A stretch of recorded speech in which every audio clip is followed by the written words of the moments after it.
Saying hello to someone can't hurt, right? Especially in a time like this when many of us feel isolated. In our new series, Hello Idaho, that we're just kicking off, we are diving into the importance of mental health. Whether it's a loved one or yourself, we all may need to talk to someone at some time.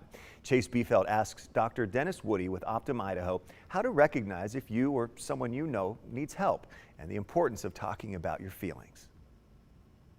Hello, Dr. Woody. Hi, Chase. How are you? I'm great. Thanks for dropping in with us today. Sure. What is the importance of mental health, and why is it important to pay attention to yours and your loved ones? I think most folks are really not as aware of how frequently these issues come to us here in Idaho. We had over 260,000 individuals in a year's time that are reaching out for assistance or support with mental health. So these issues are very common.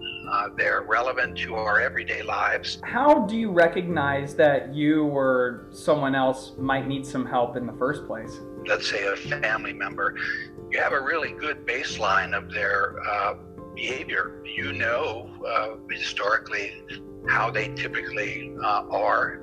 And when you notice differences or changes that are concerning to you, it's appropriate at that point to kind of think about how you want to discuss that with that person. With respect to yourself, it's a little tougher because you're kind of right there in the mix with all your own feelings. If you notice that you're not sleeping well, if you seem to be isolating yourself, or you don't enjoy things that you used to enjoy, those are real markers for folks who are experiencing an increase in mood difficulties, maybe anxiety.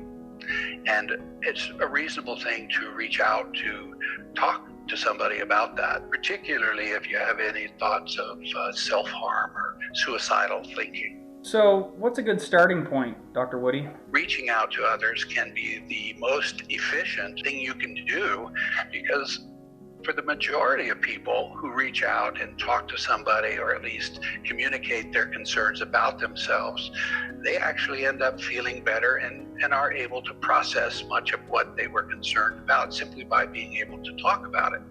Now, in the case where you're concerned about the well-being of a loved one, the first thing I think you should be aware of is that your conversation and your ability to listen is really very powerful. Everyone's different, so it could be very touchy. So do you have any advice for approaching that? Well, I do. I think the rule of thumb is express, your genuine concern and the compassion that you feel for this individual, and perhaps worry for them, because you're not there as a judge. You're there to inquire and support if they need it or would like it. It's a matter of listening and reflecting what it is they're feeling. It's really rather quickly done, and that's why as we start this whole project of Hello Idaho, the notion is you don't have to be an expert to open a conversation.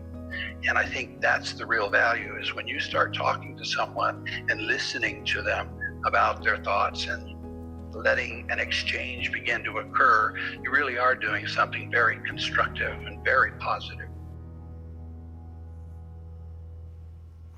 Now, this series will share stories and resources that will help address the growing epidemic of social isolation as well. We hope you'll join in on the conversation and check in with those around you and say hello, see how they're doing. For more information, you can head to our website, ktvb.com.